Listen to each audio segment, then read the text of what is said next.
ओम श्री भगवते वासुदेवाय नमः। नमस्कार दोस्तों, मैं हूं सरिता और मेरे YouTube चैनल पर आप सभी का हार्दिक स्वागत है। दोस्तों, आज की इस वीडियो में मैं आपको बताने वाली हूं चैत्र पूर्णिमा के दिन किए जाने वाले कुछ विशेष उपायों के बारे में और इस दिन सुनी जाने वाली विष्णु भगवान की कथा के बारे में। चैत्र पूर्णिमा के दिन कौन से ऐसे विशेष उपाय हैं जिन्हें अगर आप कर लेते हैं तो आपके जीवन में जो परेशानी है उसे दूर किया जा सकता है। इसके साथ ही आज के दिन विष्णु भगवान की कथा सुनना या दूसरों को सुनाना बहुत ही शुभ माना जाता है। इन सभी बातों के बारे में आज हम जानेंगे, लेकिन वीडियो शुरू करने से पहले आप सभी से अनुरोध है कि अगर आप मेरे चैनल पर नए हैं, अगर अभी तक आपने मेरा चैनल सब्सक्राइब नहीं किया है तो चैनल जरूर सब्सक्राइब कर लीजिएगा, बेल आइकन प्रेस करना मत भूलिएगा ताकि मेरे चैनल पर हर रोज अपलोड होने वाली वीडियोस की जानकारी आपको सबसे पहले मिल सके। और अगर आज की ये वीडियो आपको पसंद आए तो कमेंट बॉक्स में विष्णु भगवान की जय जरूर लिखिएगा और मुझे जरूर बताइएगा कि ये वीडियो आपको कैसी लगी। दोस्तों, चैत्र पूर्णिमा बहुत खास होती है क्योंकि इस दिन विष्णु भगवान की पूजा की जाती है, माँ लक्ष्मी की पूजा की जाती है और इसके साथ ही आज के दिन हनुमान जी का जन्म हुआ था, इसलिए उनके जन्म दिवस के रूप में भी चैत्र पूर्णिमा मनाई जाती है। अगर आप बजरंग बली हनुमान का आशीर्वाद पाना चाहते हैं तो कुछ खास उपाय ऐसे हैं जिन्हें आप चैत्र पूर्णिमा के दिन करके बजरंग बली हनुमान को प्रसन्न कर सकते हैं और उनसे मनचाहा आशीर्वाद भी प्राप्त कर सकते हैं। दोस्तों, सबसे पहले सुन लेते हैं इस दिन सुनी जाने वाली व्रत कथा और उसके बाद मैं आपको बताऊंगी कुछ आसान से उपाय। दोस्तों, वैसे तो पूर्णिमा के दिन सत्यनारायण भगवान की कथा सुनना बहुत ही शुभ रहता है। कथा को सुनने से घर में सुख समृद्धि आती है, जो भी नकारात्मक ऊर्जा होती है वो दूर हो जाती है, घर में पारिवारिक सदस्यों में प्रेम बना रहता है, आपसी कलह क्लेश दूर होता है। इसलिए अगर आप सत्यनारायण भगवान की कथा सुनना चाहते हैं तो मेरी अगली वीडियो का इंतजार जरूर कीजिएगा। और अगर आप जानना चाहते हैं कि चैत्र पूर्णिमा की तिथि कब से लेकर कब तक रहने वाली है, इस दिन किस तरह से पूजा आपको करनी है, तो इसके लिए मेरे चैनल पर मैंने वीडियो अपलोड कर दी है। आप चाहें तो मेरे चैनल पर इन वीडियोस को देख सकते हैं। आप सुनते हैं विष्णु भगवान की यह कथा। एक बार एक नगर में एक सेठ और सेठानी रहते थे। सेठानी रोज विष्णु भगवान की पूजा करती थी। सेठ जी को उसका पूजा करना बिल्कुल भी अच्छा नहीं लगता था। इसी वजह से एक दिन सेठ ने सेठानी को घर से निकाल दिया। घर से निकलने पर वह जंगल की ओर गई तो देखा 4 आदमी मिट्टी खोदने का काम कर रहे थे। उसने उनसे कहा कि मुझे नौकरी पर रख लो। सेठानी के ऐसा कहने पर उन्होंने उसे नौकरी पर रख लिया, लेकिन मिट्टी खोदने से सेठानी के हाथों में छाले पड़ गए और उसके बाल भी उड़ गए। तब वह आदमी कहने लगा कि बहन, लगता है तुम किसी अच्छे घर की महिला हो, शायद तुम्हें काम करने की आदत नहीं है, तुम ये काम रहने दो और हमारे घर का काम कर दिया करो।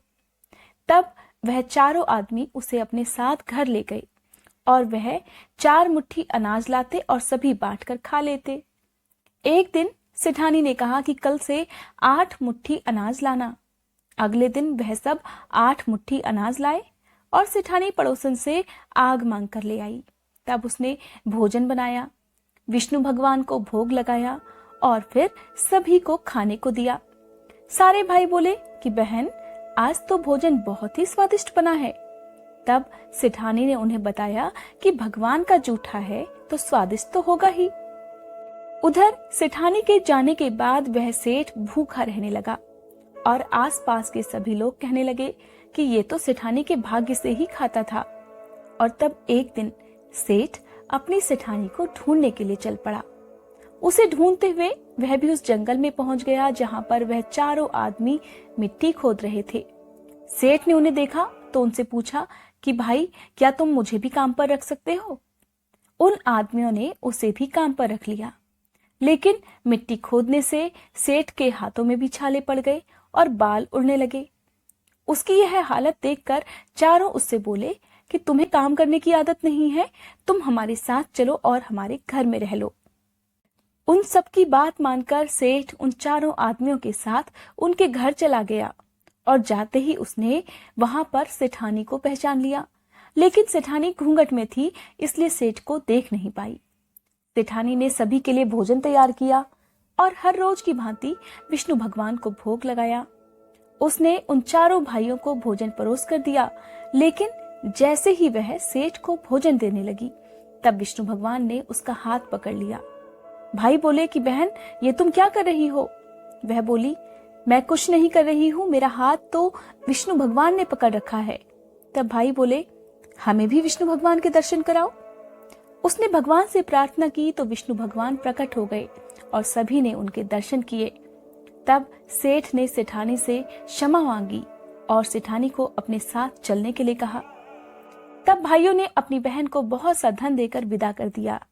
अब सेठानी के साथ साथ सेठ जी भी भगवान विष्णु की पूजा करने लगे और उसके परिणाम से उनका घर अन्न और धन से भर गया।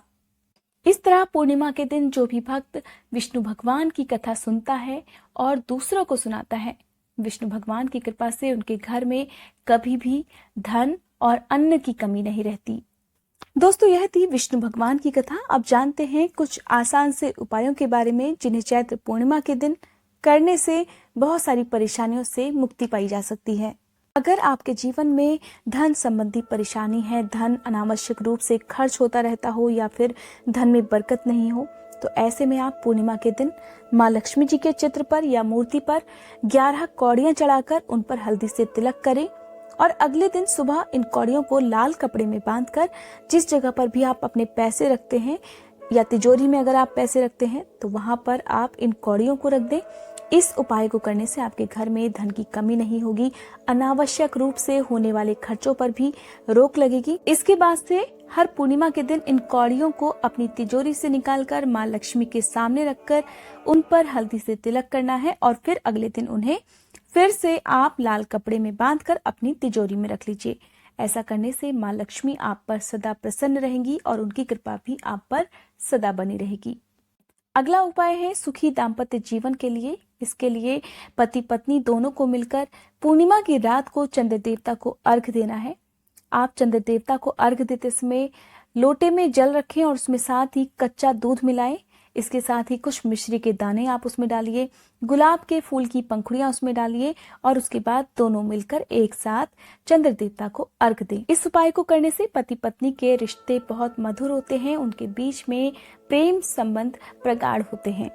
चैत्र पूर्णिमा के दिन ही बजरंगबली हनुमान का जन्मदिन भी मनाया जाता है, इसलिए आज के दिन बजरंगबली की कृपा पाने के लिए आप नारंगी रंग के सिंदूर को तिल के तेल में घोलकर हनुमान जी को चढ़ाइए। ऐसा करने से बजरंगबली आप पर सदा प्रसन्न रहेंगे और आपको हर तरह के संकटों से बचाए रखेंगे।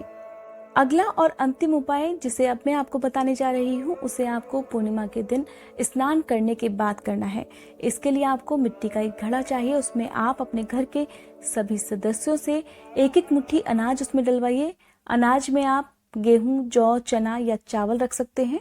ध्यान रहे कि परिवार के सभी सदस्यों द्वारा स्नान करने के बाद ही इस उपाय को करना है। जब सभी लोग एक एक मुट्ठी अनाज उस घड़े में डाल चुके हों, तब आपको हल्दी की एक गांठ उस घड़े में बीचों बीच रख देनी है। अनाज के बीचों बीच आपको इस गांठ को रखना है।